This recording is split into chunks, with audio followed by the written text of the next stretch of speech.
Today we're talking about brand new updates to the WWE 2K23 roster. We've also got more details coming out of recent WWE 2K dev interviews and a few details regarding the future of 2K games. Let's give you the rundown right now. 2K has started to do their roster reveals. Now, typically what they will do is the full superstar rating reveals through their website. As of right now, they're not doing that. They are going through the online approach and through the Twitter, and they're showing us who is being added to the roster. So just the other day, we did get confirmation, although we already knew that these folks were going to be in the game, but we do have the likes of Bianca, Asuka, Rhea Ripley, Becky Lynch, Damian Priest, Bobby Lashley, and Seth Rollins all confirmed for the game, which we know through all of the preview footage gameplay that has been revealed, and there's a lot more stars that are in there too, from The Undertaker, Batista, and more. However, 2K just dropped a brand new reveal for us of the most recent updated roster, and we have the likes of the Bella Twins. Brie and Nikki Bella are both going to be in 2K23. Kurt Angle is confirmed, which we know from the showcase mode that Kurt is going to be in the game and he's fully playable. Queen Zelina Vega is in the game too, everybody. They confirmed Cody Rhodes was in the game, which sure. And Molly Holly is back in this year's game. I'm happy to see that we're getting more women legends in the roster being added in. I hope that we get Lita revealed for the game. Lita showed up for WWE TV like last year, and she just showed up on Raw on this past Monday night's Raw. And I hope we get an updated Trish Stratus model too. So on the women's side, it's great. I love that Zelina Vega is back into the 2K game. She missed last year's, and that was a big bummer for a lot of fans. She's gone through a lot of gimmick changes, so hopefully we get the most recent new version of her with Legado del Fantasma. That would be really cool. Molly Holly's back in the game. I just wonder if they're going to reuse her older model that we have seen the previous years. And same goes with the Bella Twins. They haven't really been on WWE programming lately at all. I wonder if they'll have a new updated model that's been scanned, or if they're going to go with something from like 2K20. Now, before we get into things like DLC and future plans from the devs, I know what you're thinking. This dummy looks a little like LA Knight. Yeah!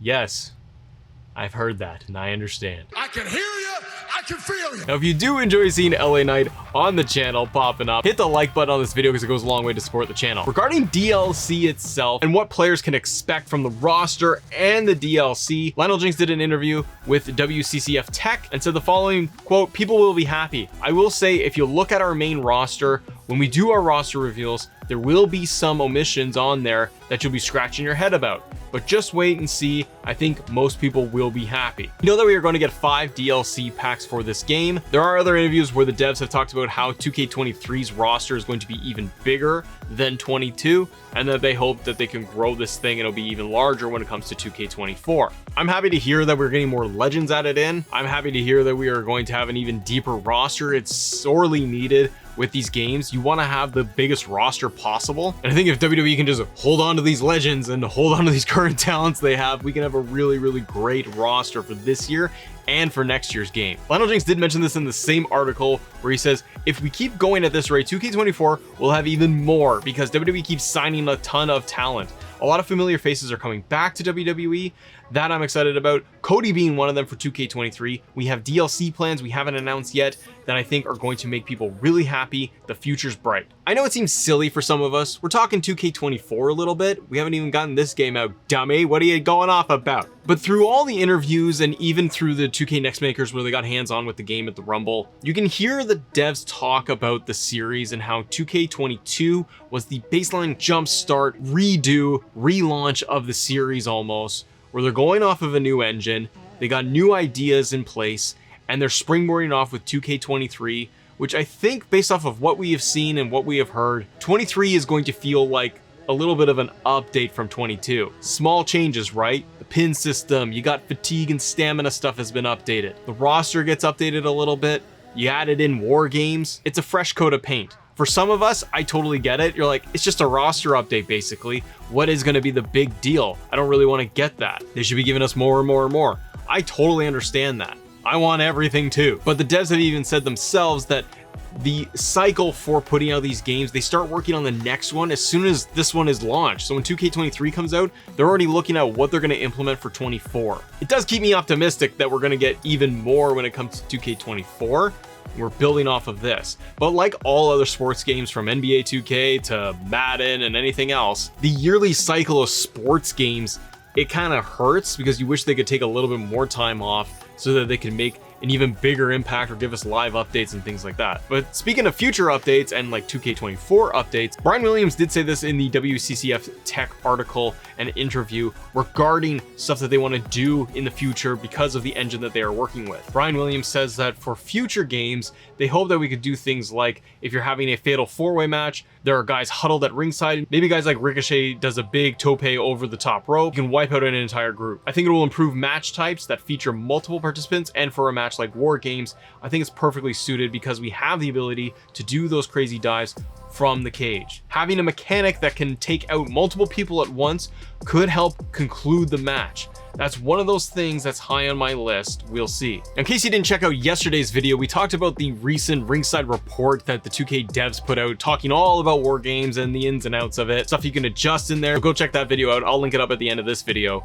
But it does offer up a lot of cool information regarding War Games and some of the extra things you can do in there. The thing I'll point out is that we have the 3 different War Games arenas that you can fight in. The NXT one, you have Survivor Series, and you have one confirmed for My Rise. One question that has come up a lot since the report from yesterday is, can we put War Games in other arenas? Could we customize it? Could I create a show, create an arena with War Games and change it all out?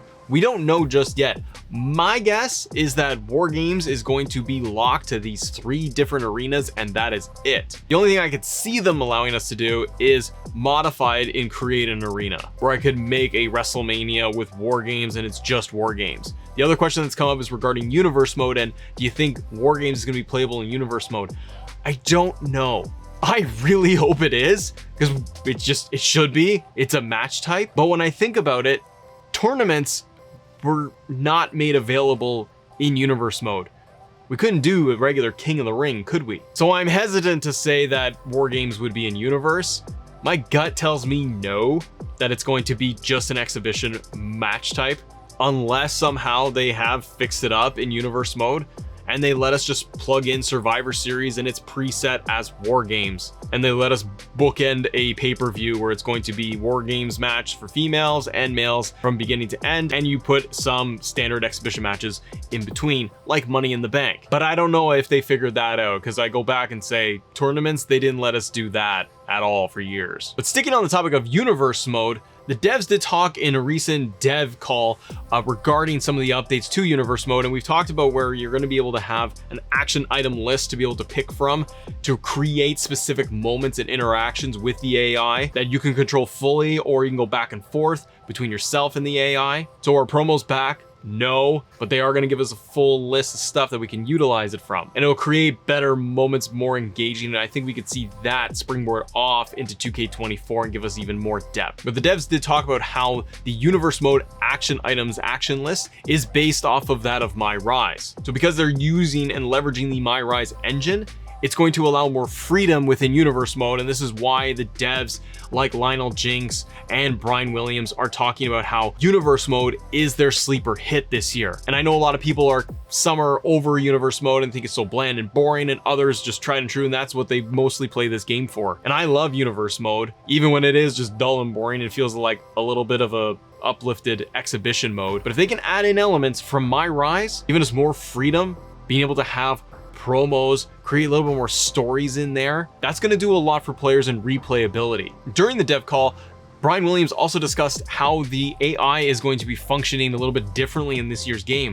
We know that we are going to get these stamina fatigue system changes that are going to be in there. So if you're running a ton in that game and you're doing a ton of moves and you get a little bit more exhausted, we're going to see more wear and tear on the superstars. They're not going to be able to pull off heavier moves. But they also talked about sliders in the game. So we've had the slider adjustments in previous year's games. Referee downtime can be increased, how effective weapons are, finishers, things like that. The devs talked about how they are now going to open that up for individual superstars. We're going to be able to go in to manage these sliders for all of the individual superstars in the game. So things like stamina, recovery, like Cody Rhodes takes down Roman Reigns, how long Roman stays down for. That stuff I really do like. If they're implementing that, it can make matches feel more realistic, or you can make things feel more arcadey and faster paced if you feel like certain stars shouldn't be built the way they are. I'd love to be able to adjust things like stamina and even downtime when big moves are performed. So if finishers get hit on your opponent, hopefully they stay down longer to make them more effective and not feel like they're just popping right up afterwards. Now, I mentioned the ringside report for WWE 2K23. It's right here. So if you want to, go click this one,